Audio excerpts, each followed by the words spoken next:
kayaking at Blue Run. Holy crap! Paddling upstream is a pain in the butt.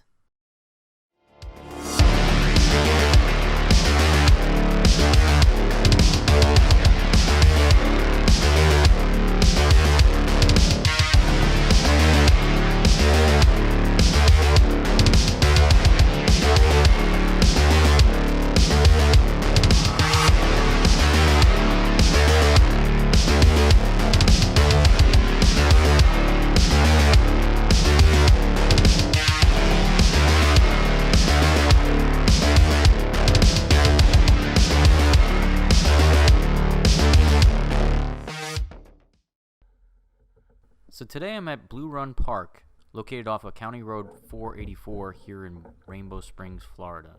I gotta tell you, it's a beautiful waterway. The water clarity is amazing. This river is fed by a natural spring up north. You can definitely tell. I grew up in South Florida where most of the canals and rivers are just murky brown. And the water here it looks like you're in a bathtub. It really is that clear. The weather was really great the day I went. It was about 78, 80 degrees, something like that. Although I didn't pick the best day when it came to river currents. It had rained the previous week, and it was kind of windy today. So the Rainbow River was moving probably about 5 miles an hour, and the normal current is usually about 2 to 3 miles an hour. When I decided to try to go upriver, it was pretty futile. I saw other people attempt it as well, and most of them gave up, although there was one trooper with a dog that he wasn't giving up, and he was really pushing those paddles, and he managed to get up a decent way before he gave up. I was pretty impressed with his efforts. Me, I don't like to work that hard, so I went about maybe a quarter mile up north, and then I said, the hell with this, I'm gonna double back and kind of ride with the current. Well, not only that, but I was trying to get smooth camera footage, and when I'm paddling like intensely, it really does shake the kayak pretty good. In the back of my mind, I was thinking about the audience and trying not to make them seasick. So there's a couple parts where I got a little carried away, and I apologize if anybody gets a little queasy watching some of this footage. But overall, I did try to be as smooth as I could. This is the first time I ever mounted the GoPro to the kayak. It's definitely a learning curve, trying to be smooth and steady when I'm kind of rambunctious in the kayak normally. You know, I used to watch all the river tour groups, take the buses and drive the tubes and kayaks up to KP Hole, drop them up on the north side of the river and let people float downward. And I used to wonder, I was like, well, if you're taking a kayak, why do you need to get dropped off with a bus? I never really understood it because I've always used the kayak basically in lakes. So this is the first time I ever really took it out into a river, and definitely the first time I ever tried to go upriver. And now I understand why people take the bus. On a day like this, you can get a false sense of confidence because when you're going downriver, you really get moving. But as soon as you turn around, you get completely humbled. You know, there was one summer where I worked at Rainbow Springs State Park, and I used to laugh at the people who used to get their kayaks stranded on the river. And I'm like, how stupid can you be? But, you know, now I get it. Some people probably go like 2 or 3 miles down the river, and then they try to turn around and go back and realize it's almost impossible to paddle upstream back to the headstring where they rented the kayak. So at the end of the night, we would get those phone calls of pleas for help. People who were stranded at the restaurant begging for us to pick up the kayaks. The park rangers would do it. They would actually go take the pickup truck down to the Swampy's restaurant and pick up all these stranded kayaks, and it was like a daily thing. You know, when I was planning this trip, I was like, well, I'll go a mile, maybe 1.5 miles upstream, then turn around and get back. I was out here an hour. I think I might have covered a half-mile round trip in that whole time. And for someone who is on a mountain bike on a weekly basis, and I'm used to covering, 10, 12 miles in an hour, that's embarrassing to me. I was a little disappointed, to say the least, but I still think I got some decent footage. I really wanted to get more, I guess this video is pretty realistic when it comes to how much ground you think you can cover in a kayak. I mean, if you're an experienced kayaker, I bet you could go mile, maybe a mile and a half upstream. But for someone like me who isn't on a kayak very often, yeah, you're not going very far, especially when the current's moving like this. One of the things I'd like to point out too is that County Road 484 bridge is pretty much the point of no return that you don't want to cross when you're heading southbound, at least if you're in a kayak. There's a lot of bass boats, power boats, jet skis, that kind of stuff that are up and down the Wicklahoochee River. And those boats, the power boats, are required to only travel at idle speed once they get north of that 484 bridge because there's so many tubes and kayaks on the river. But on the Wicklahoochee, they don't have that restriction. I made the mistake of actually going out a little bit on the Wicklahoochee with the kayak, and I almost got swamped a couple times by jet skis because there's some crazy wakes out there with the power boats, and you definitely don't want to screw around with that when you're in a kayak. Personally, I stayed on the Rainbow River because I like to be able to see the bottom of the river, and the water's clear enough in the Rainbow that there wasn't a time where I couldn't at least see bottom. Once you go out to the Wicklahoochee, the water gets so much darker and deeper that I feel like I'm in the Titanic at that point. I really don't trust any man-made floating object well enough to go out in murky swamp water like the Wicklahoochee, so I'll skip that.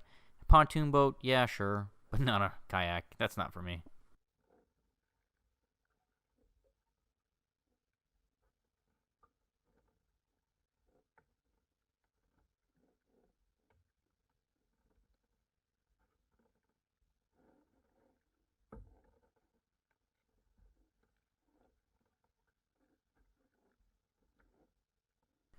So you can see on my left-hand side, I just passed Swampy's restaurant.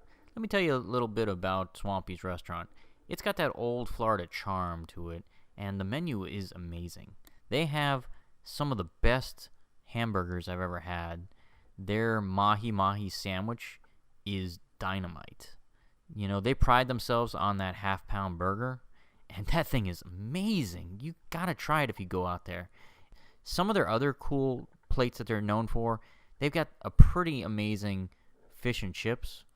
Their southern cuisine is really good. They've got this red beans and sausage dish that it's not my cup of tea, but a couple of my friends have told me it's amazing. There's a shrimp sausage and grits meal that, oh my god, I've had that, and that is really good. And they've got the redfish pontchartrain, which is a blackened redfish topped with sautéed shrimp and sausage, covered in Cajun cream sauce. It's spicy, but man, that thing is so good. They also have a surf and turf for about $18. The sirloin's not the greatest cut. Their shrimp is dynamite. All their seafood is amazing. I wasn't crazy over their baby back ribs. It reminds me a little too much of Sonny's Barbecue, and I'm not a huge fan of Sonny's. They're okay, but I wouldn't drive out of my way for that particular restaurant. My favorite thing on the Swampy's menu is the chocolate overload cake. That thing it's one of the best chocolate cakes you'll ever have. They did a great job with it.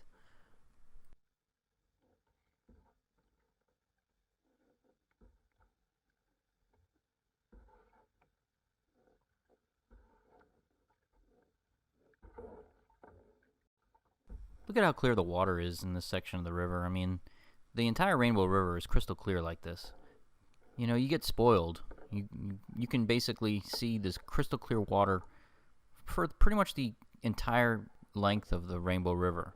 And then you get to the bottom of the river where it leads into the Wicklahoochee, and then it's like kayaking on the Flint River in Flint, Michigan. So there's a big drop-off in quality. I'm not a fan of the Wicklahoochee. I know some people fish off of it, but the water is dark and murky, and my theory on that is it's because of all the leaky septic tanks on the houses that are lined up on the Wicklahoochee. Almost all the houses on the Rainbow River are on city water and sewers through the city of Dunnellon. So that's my theory why the Wicklahoochee is such nasty, ugly, murky water compared to the Rainbow River. Besides the fact that the Rainbow River is fed by a spring. I realize that that's part of it too. How do I put this gently? The Wicklahoochee River usually smells like poo-poo. Okay? It smells like poo-poo. When you're out there, it smells like you're floating on poo-poo. So, I'm pretty sure it's the septic tanks that make the water so ugly.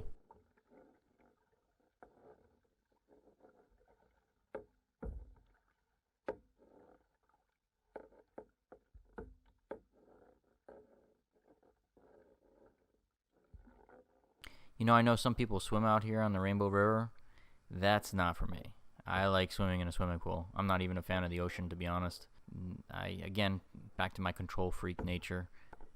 It's just, I don't like to swim in bodies of water that contain things that want to eat me. That's just my MO. Or sting me, you know. I've been stung by a jellyfish, and that sucks too. I wouldn't want to be eaten or strangled by a snake or an alligator, and that is definitely lurking in the water beneath me right now. I did see an alligator kind of hanging out, sunning himself on the west shore of the river when I was paddling around here. I'm guessing he wasn't hungry because he pretty much ignored me when I passed by, which is always good. I like alligators that have full stomachs that don't need to chew on my leg or arm, per se, because I'm very attached to those.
So you can tell it was right around this point where I was like, yeah, paddling upstream is overrated.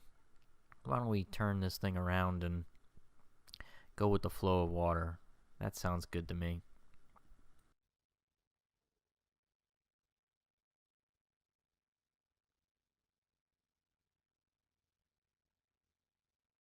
This is definitely the way you want to kayak, let me tell you.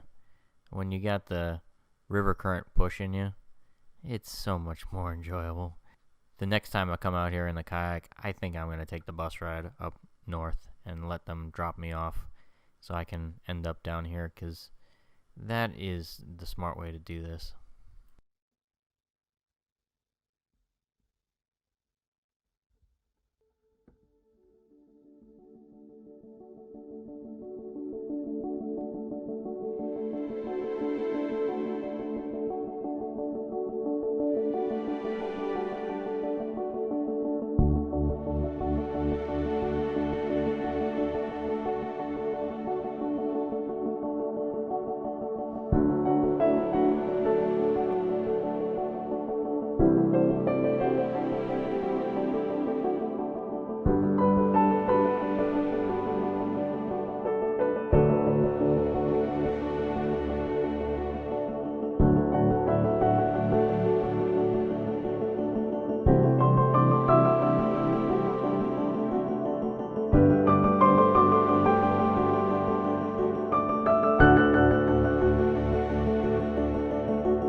Thanks for joining me today on my little exploration of Blue Run.